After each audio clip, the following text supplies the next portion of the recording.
Good Morning Business.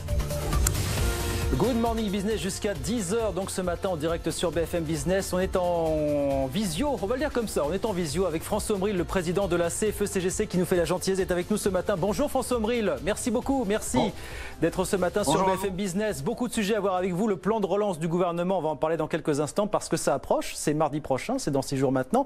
D'abord le dossier des masques évidemment François Omril, on l'a vu hier finalement, les règles seront un petit peu plus strictes que ce que nous laissait envisager Elisabeth Borne dimanche dernier dans la presse. Est-ce que vous considérez, vous, que c'est la bonne décision d'avoir durci les règles finalement dans les proportions annoncées par le gouvernement? Comment est-ce que vous regardez ça, vous, ce matin? Écoutez, moi, je n'ai pas d'avis sur la question sanitaire au sens des nouvelles normes telles que le définit le comité de pilotage, le comité scientifique au niveau national. Je n'ai pas de compétences là-dessus. Par contre, j'ai des compétences sur l'entreprise, comment elle fonctionne et comment elle arrive à se réguler. À mettre en place, à interpréter les différentes contraintes qu'on fait peser sur elle. Et moi, je crois assez contre-productif le fait d'imposer une mesure d'ordre général, comme si finalement nous étions tous dans les entreprises comme des enfants, à qui il faut imposer une mesure comme si on n'était pas capable de prendre en charge, d'interpréter, de mettre en place tout ce qu'il est nécessaire de mettre en place pour pouvoir avoir des mesures sanitaires, un environnement de sécurité propre à travailler dans de bonnes conditions. Voilà, c'est ça que je conteste. J'observe que au mois d'avril, je posais la question au gouvernement, à Laurent Pietraszewski, je lui disais, nous avons besoin de masques pour pouvoir faire redémarrer nos activités. Il nous disait, mais le masque n'est pas obligatoire, il n'est pas nécessaire. Nous appliquons la doctrine de l'OMS qui nous dit que le masque est réservé aux soignants et à ceux qui sont malades. Aujourd'hui, le gouvernement, visiblement, a changé de doctrine, mais par contre, sa méthode qui consiste à imposer, sans discuter, une mesure que je considère comme étant d'ordre beaucoup trop général, je ne crois pas que ce soit une bonne méthode. On était parti pour faire du sur-mesure, des mesures ciblées, c'était en tout cas le discours il y a quelques jours, mais on a entendu aussi qu'on pourrait peut-être avoir droit à des dérogations pour certaines entreprises. Est-ce que vous voyez un petit peu de quoi on parle finalement? Dérogation, pour qui? Dans quelles circonstances? Est-ce que ça vous parle, vous? Non, mais honnêtement, tout ça, c'est vraiment des usines à gaz. Je ne comprends pas à quoi ça sert, tout ça. Il suffit simplement, comme d'ailleurs c'était le cas de toute façon jusqu'à aujourd'hui, de renvoyer la question à des négociations entre partenaires sociaux dans les entreprises, tout simplement. Mais négociations, ça aurait traîné des jours et des jours, si ça se trouve, ça aurait traîné des jours et des jours. Donc vous dites quoi, le gouvernement s'est un peu couvert finalement en annonçant des mesures qu'on va qualifier d'unilatérales finalement, parce que c'est à ça qu'on arrive aujourd'hui, François Omril.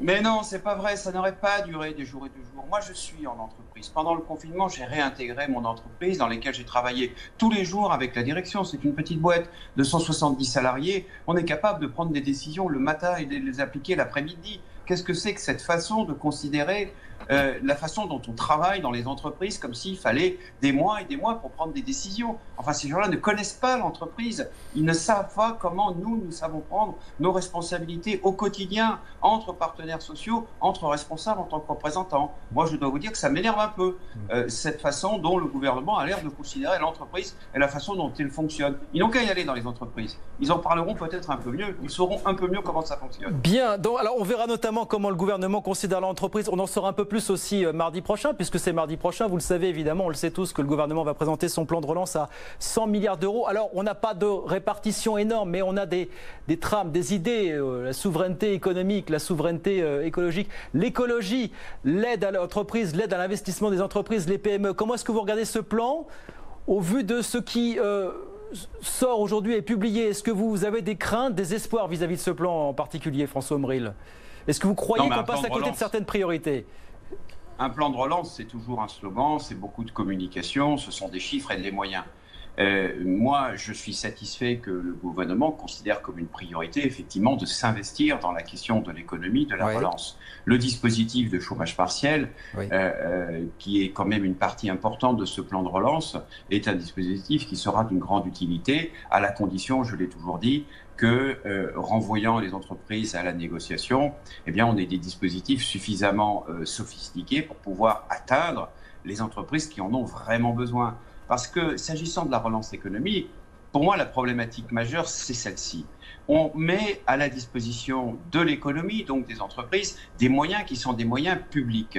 Donc il faut que ces moyens publics, ils aillent vraiment là, ils seront absolument indispensables. Il ne faut pas disperser ces moyens publics d'une façon générale à des entreprises qui peuvent s'en passer et qui, en vérité, vont se servir de ces moyens. Alors, pour qui ça n'est pas, qu'est-ce que vous voulez dire exactement?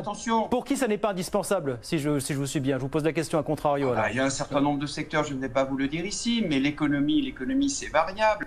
Comme on dit, c'est granulaire. Donc, dès l'instant qu'on met en place des dispositifs, moi j'ai toujours été contre les dispositifs d'ordre général, comme le cas du crédit impôt compétitivité, le CICE. Oui. C'est 20 milliards d'euros par an, c'est d'une inefficacité absolue. Ça a permis tout simplement de regonfler les marges dans un premier temps, et après, par compression de la chaîne de valeur, toutes les marges sont remontées dans les entreprises donneurs d'ordre en premier, et tout ça finit finalement dans la poche des actionnaires. Je suis un peu caricatural, je le reconnais, mais moi je dis que l'argent public c'est quelque chose de précieux, c'est l'argent de tout le monde, et il faut le mettre à disposition des entreprises qui en ont besoin par des dispositifs sophistiqués. Je ne dis pas que ce n'est pas l'intention du gouvernement. Je dis simplement qu'il faut être prudent parce que si on veut aller vite, eh bien forcément on fait moins précis.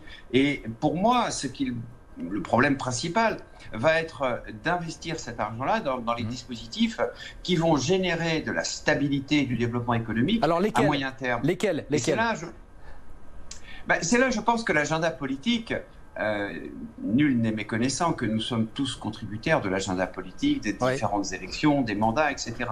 Et donc le gouvernement va vouloir des résultats, va vouloir afficher des choses relativement rapidement. Ça, je peux le comprendre.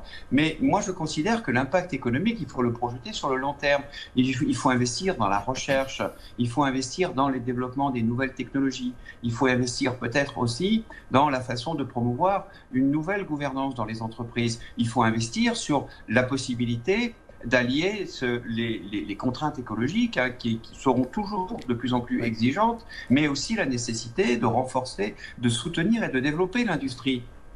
Nous pensons à la CFE-CGC que l'un et l'autre ne sont pas incompatibles. Tout ça passe par le développement de nouveaux procédés, par un certain nombre de choses qui peuvent être considérées comme un peu trop complexes et un peu trop lointaines pour ceux qui veulent, au niveau du gouvernement, afficher des plans d'application et de résultats rapides. Bon. Voilà pourquoi c'est un sujet qui me semble être nécessaire d'être alimenté sur le moyen et sur le long terme.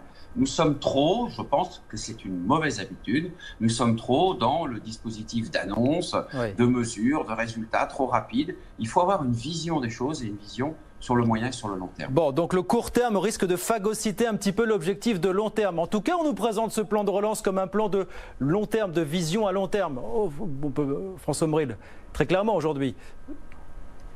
Excusez-moi, je n'ai pas entendu. Je dis, voilà, le court terme risque de phagocyter l'objectif de ce plan qu'on nous présente pourtant comme un plan de long terme, de vision de long terme officiellement aujourd'hui.